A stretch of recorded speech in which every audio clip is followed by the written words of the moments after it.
Welcome to another episode of House Call. We are not real doctors, so please don't ask us to make actual house calls. You deserve an actual doctor for that.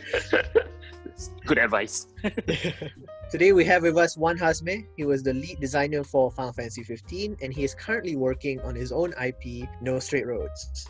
Thank you for joining us. Tell us a bit more about yourself and Metronomic. All right, so I am the co-founder, the CEO and game director of Metronomic. We're working on our debut game for the PS4 and so PC called No Straight Roads, which is because I am a very big rhythm gamer and I've always thought that rhythm plays a very important role even in game design. And my cousin, my co-founder as well, Daim Ziauddin, he's a really talented person when it comes to eye for design and all that. So we are both, we co-founded this company and then we wanted to make this game for the longest time because we were in Japan for several years. I think I was in Japan for 10 years. He's still in Japan. I used to work for Square Enix in Tokyo, working on Final Fantasy Type 0 as well as Final Fantasy 15 and a bit of help for Lightning Returns as well. And we were discussing this idea for a rhythm or should I say music-based action game for the longest time. So that's why we came up with this idea, and then we created a company called Metronomic and we hired 20 plus people. Most of them are Malaysians. More than half of them are fresh graduates, but I'm really proud of them. They're working really hard right now because the game is coming out real soon. Yep, in 2 months time, so scary. You've basically lived the life, you and your cousin, you guys have both lived the life that a lot of Malaysians who love games would, kill for. What's been the most fondest memory of your career so far? That's a very good question, and that's a very hard question to answer because I have too many fond memories. I'm a very big Final Fantasy 7 fan, and just thinking about working alongside people like Nomura-san, for example, Naora-san, who was the art director, and I used to work a bit with Kitase-san as well on Final Fantasy Type 0. Just to see these guys right in front of me, even as a fan, I will already scream. But when you're in the office, you can't scream that much because you have to be professional and all that, So, but yeah, especially the first time I saw Naora-san, and he's working with me on the towns in Final Fantasy 15, I was like, what am I doing here? It was a very surreal feeling, and that surreal feeling lasted for the whole entire 7 years I worked there. So I still cannot snap out of it. It's really just amazing how a person like me could work with these really great people, and they are exactly what I imagine them to be, or even more than that. They're really amazing. I've learned so much from the team. A lot of the experience I have in Square Enix is has shaped who I am today and how Metronomic is running, how No Straight Roads is being directed as well. So I have a lot to thank for. Speaking of No Straight Roads, we've seen a lot of bosses in the game. There's the Piano Prodigy, the DJ, the Wayang Kulit inspired one, and recently you guys introduced the boy band villains as well. Yep. 10-10, right? Yes, yeah. 10-10. Yes. So what inspired the designs and battle mechanics of these villains, and how many more can we expect in the full game? Well, I can't tell you how many more you can expect. There'll be a spoiler. So what actually inspired our game here is that, the game is about an indie rock band trying to topple an EDM empire. Okay, so for me, that is, the surface level story, of course, to get you pumped up. It's a bit like Scott Pilgrim's defeating 7 evil ex-boyfriends, that kind of premise, or Gurren Lagann going from underground and defeating those people, the villains over the ground, So we are very inspired by this very simple, small fry versus big guys kind of feeling. And Daim and I, we are very big fans of music. Daim loves indie rock a lot. I love EDM a lot. So yeah, we like to fight. And that is just a surface level though. That is something that, we like to tell people what it's about. But when people actually play the game, you will notice a lot of inspirations behind what drives all these EDM artists play music. There's a lot of these ideas come from Daim, because Daim himself is an artist. He has a very artistic mind. He has many personas in him as well. And artists have different reasons why they make art or why they play music. So, but of course, something that we learn from Japanese style of storytelling is that sometimes Japanese games, they love to use cutscenes a lot. to tell the story, which is good. It's fine. But Daim and also I will prefer a more visual kind of storytelling, So we do have cutscenes in the game, but all the battle mechanics on how to defeat the bosses and how the bosses grow as you, reduce their HP, they start to evolve to something bigger, like for example, the DJ, he is spinning, some disco balls at first and suddenly he starts spinning planets. It's actually a visual representation of what they think of themselves and what they think about music and what they think about those two indie rock band members, So for example, for this guy, of course, as the first boss, we like him to be very snobbish, right? Yeah. So he actually thinks that he's in the center of the universe. Everything revolves around him, and you can see that he goes into another dimension as he goes. So when you reach this stage, his arms suddenly become like fettuccine arms. That just shows that he thinks that he's in another dimension compared to everyone else. And then at the end, when you defeat him, he will turn into a black hole, and then sucking all the planets in to show that he is being swallowed by his own ego. So these are the things that Daim and our senior writer as well, ID, they came up with these amazing ideas to ensure that you can tell the story of the motivation of a musician, but not with too many words. So the DJ, for example, he will never say, "I am at the center of the universe." He will never explicitly say that. We have cutscenes and there's a lot of story, there's a lot of humor as well, but he will never say that too straightforwardly. And that's the challenge that we want to overcome for No Straight Roads. All right. So how did your experience working in the Final Fantasy franchise influence the game and its mechanics? Interesting question. Okay. A few things. I guess one thing that was the biggest experience for me was, I didn't come from a game design background. I came from programming. I studied in Asia Pacific Institute of Information Technology. Learn about computing, so I learned about networking as well, but mostly programming though. And a lot of my game design knowledge came from game design books that I bought in Kinokuniya, articles from Gama Sutra, for example, and because at the time there's no YouTube. Yeah, I'm that old. But however, with what I learned from Square Enix is that, they rely more on instinct than theories, So for example, I've learned a lot of things about prisoner's dilemma and dominant strategy versus dominated strategy and all this stuff, But these are just theories, right? At the end of the day though, what's most important is when the user has a controller in his or her hand, how would that person feel? And this is something that I learned from Square Enix. For example, whenever I propose something, my first gut feeling is to write a document first. To write a document and to explicitly write what I want to do with the game. And that was actually my first mistake in Square Enix. So I wrote the whole thing, I wrote it in very detail, but there is no execution to back it up. So I just sent this to a bunch of my teammates and they just read it, and then we wouldn't know whether this is going to be interesting or not, right?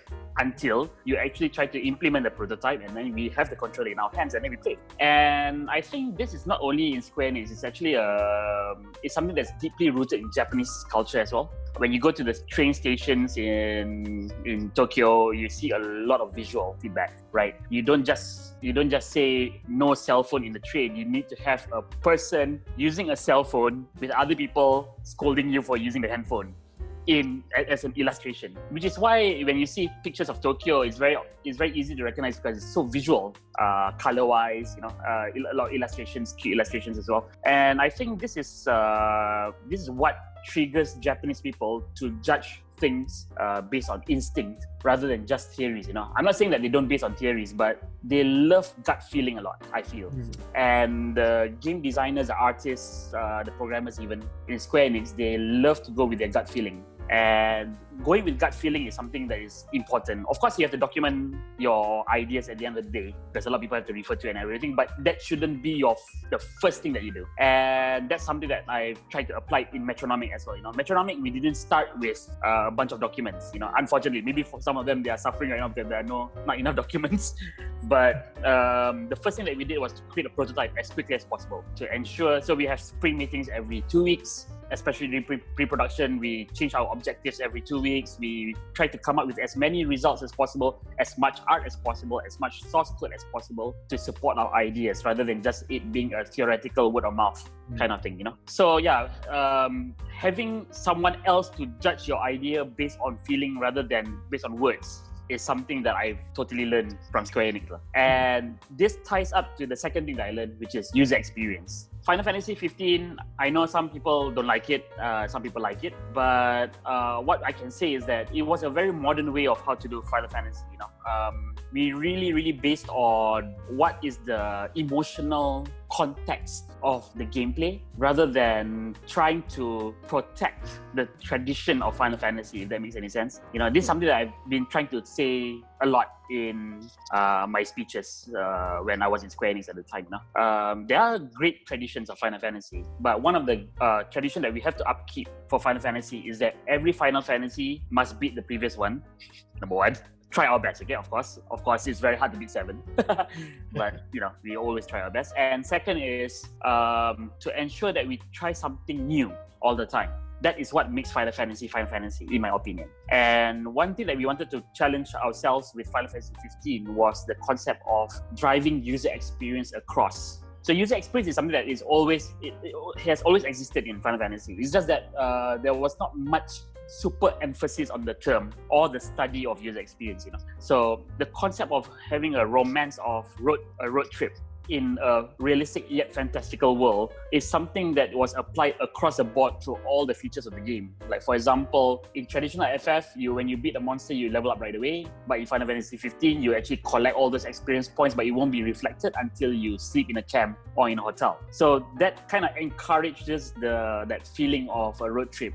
Even Prompto taking pictures. No other game would approve of such a mechanic, because that mechanic takes years to make. An AI that takes a photograph of your journey. It's not a simple screenshot mechanic. But my good ex-colleague and friend Sun, who was the leader of the battle AI team, the buddy team, and he actually came up with this mechanic. And yeah, a lot of the people actually love it when they played FF15. It felt like something memorable, Yeah. And in No Straight Roads, we also decided on one user experience, and we made sure that user experience is spread across the board. So for example, the user experience for No Straight Roads is your music can change the world.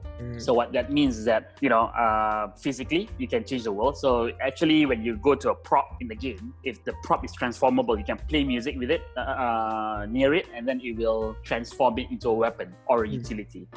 Your music will also change from rock to EDM to rock again. We have really a lot of crazy mechanics when it comes to making sure that the EDM slowly changes to rock and slowly changes it back to EDM. We actually have 3 channels: bass channel, rock channel, and EDM channel, and we multiply that with a matrix of another 3: backing, melody, and rhythm, and then we can change one channel to EDM and the other 2 to rock, or 2 to EDM and 1 to rock. And so it depends on the HP of the boss, the distance, the progress of the story, that you can actually really feel who is in power of the field. If the boss is winning, then you hear more EDM. If you are in power, then you hear more rock, something like that. So yeah, that's all I can say about No Straight Roads without revealing too much. But yeah, the concept, the user experience of your music can change the world is a very, very huge pillar of the entire game of No Straight Roads. Nice. So yeah, those are the 2 things that I learned from Square Enix. Yeah.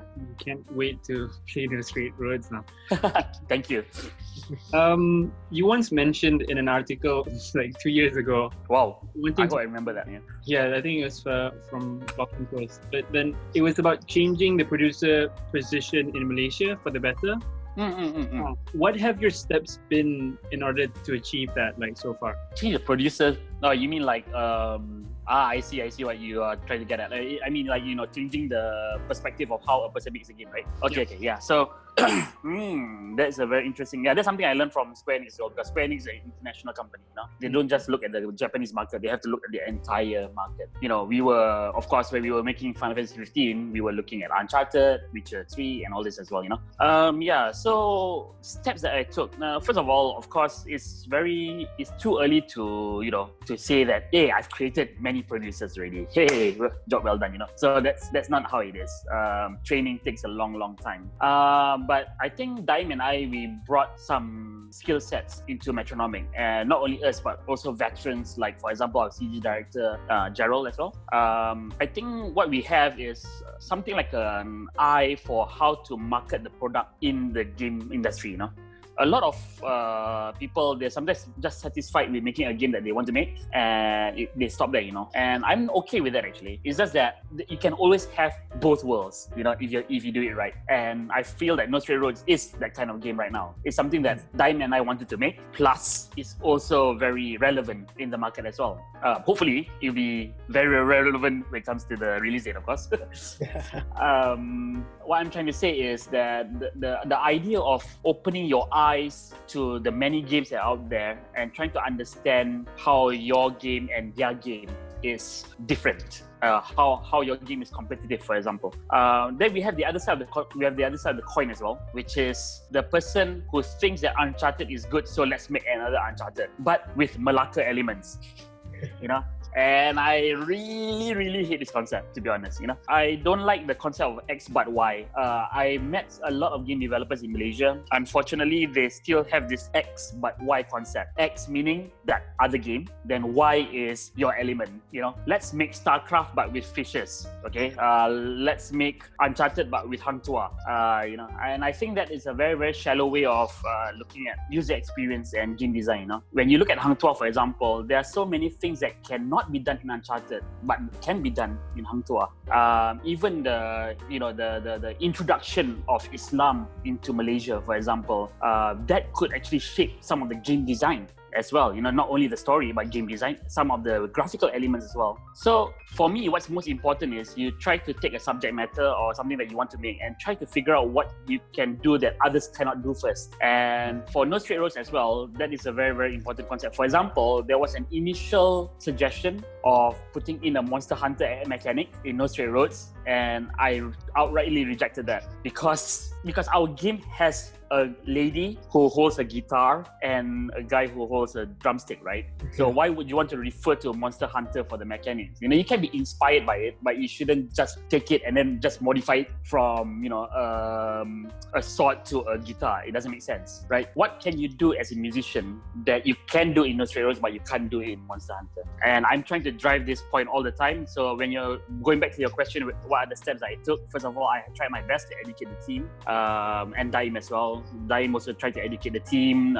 Daim tried his best as well to ensure that everyone has the eyes of a user rather than the eyes of a developer. This is something that's very hard to do, right? Even when I play FF7 Remake, I'm guilty of looking at the city one NPC at a time and looking at every single freaking animation. You know, and thinking about how to script it to make it work and all that is a very bad habit. But Daim has a skill where he can actually look at the game as a user. And, you know, when we are creating our game for No Straight Roads as well, we have to make sure that we think like the user. Like how would they look at the game? Not only when they buy the game, but not only when they buy and play the game, but also when they want to decide to buy the game or not. They look at No Straight Roads and maybe they look at Cyberpunk, then you know. So Cyberpunk should offer a different experience than our game. If it's the same, then obviously Cyberpunk will be better. Things like that, like, you know. So when I go into an indie mindset, a lot of things. So I no longer have the luxury of having Naurasan with me. I no longer have the luxury of having, you know, tens of VFX artists and many producers and a very veteran director and all this. No more. So this is my first time directing the game. So it's something very new to me as well. But yeah, I'm trying my best to ensure that everyone has this producer mindset, to ensure that, you know, not only No Straight Roads, but to make sure that any game that we make from now on would be special, and a typical American or a typical Japanese would know what a Malaysian original IP is. You know, like how people say when you talk about Poland and game industry, you talk about Witcher 3. I want Malaysia to reach that standard. So, as a leader, my answer's too long. No, it's fine. It's great. All right, go ahead. As a leader in your company, what advice do you have for people who are leading their own development teams in Southeast Asia?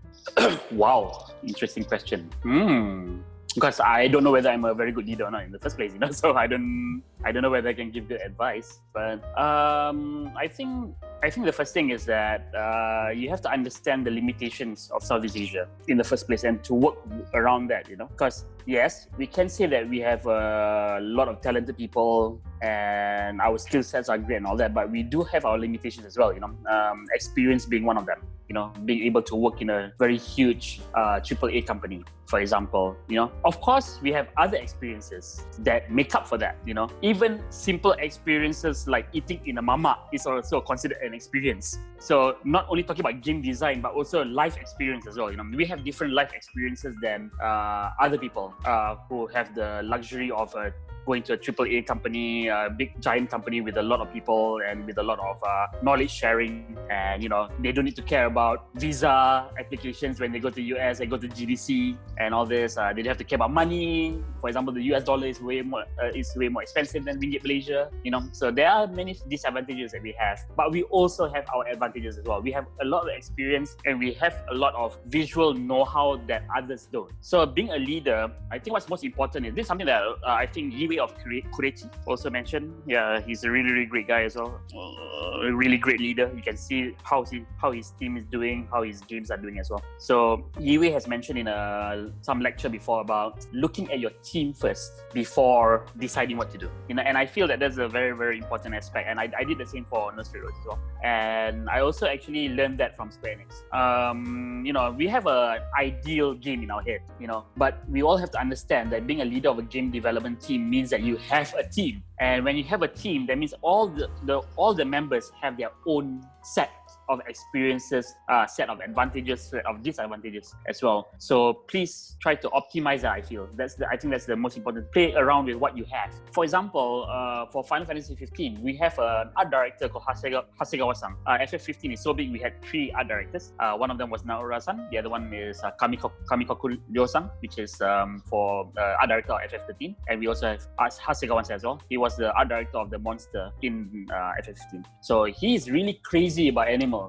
He knows at the top of his head about what is the skeletal structure of a certain animal. He was the one who actually created the muscles of the behemoth because he has seen so many different muscle structures of different animals and tried to combine them and make it fantasy. We have Nasu-san, who used to be a truck driver for 7 years before he became game designer for Final Fantasy Type 0 then 15. And he has a lot of know-how when it comes to knowing where are the locations in Japan that are interesting to refer to because he's a truck driver, right? So that means he has traveled across the country. And we have so many of this. Car lovers, animal lovers, doll lovers. The reason why we have a Mughal shaped like a doll is because there's a person in the team that can actually knit the doll. We actually knitted the doll. Should I say she actually knitted the doll and we photo scanned that doll, We have a lot of chefs as well. So for your own team, you should also know what are the interests of your team members. So for example, if your team member really loves Hang Tuah, for example, very, very knowledgeable about the history of Malaysia and all that, maybe you should use some part of that knowledge to make a game,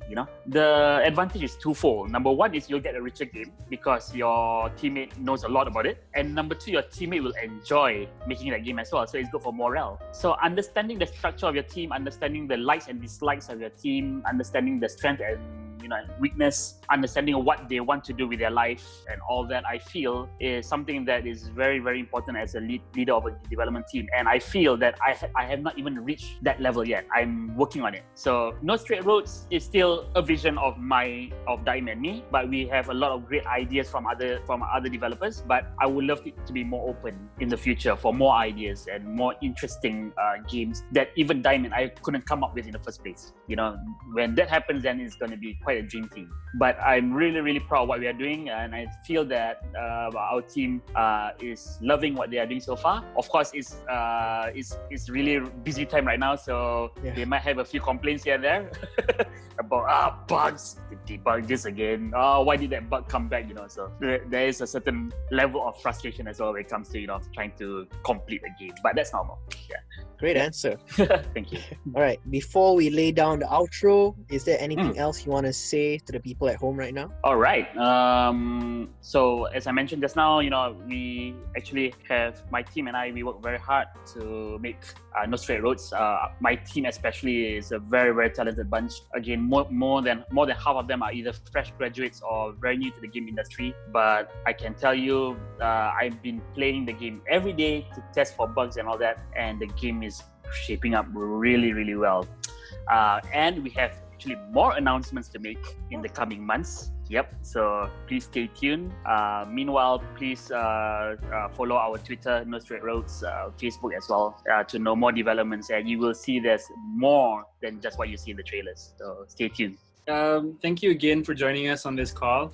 Thank you. And to those at home, keep a lookout for an exclusive article with actually a lot more information from this conversation that we just didn't include because it would have gone on for too long. Sorry about that. It's my fault. It happens, Guys at home, don't forget to like, share, and even watch this on our YouTube channel, and then also subscribe to that. We will see you all again next week. Bye. Bye-bye. Thank you.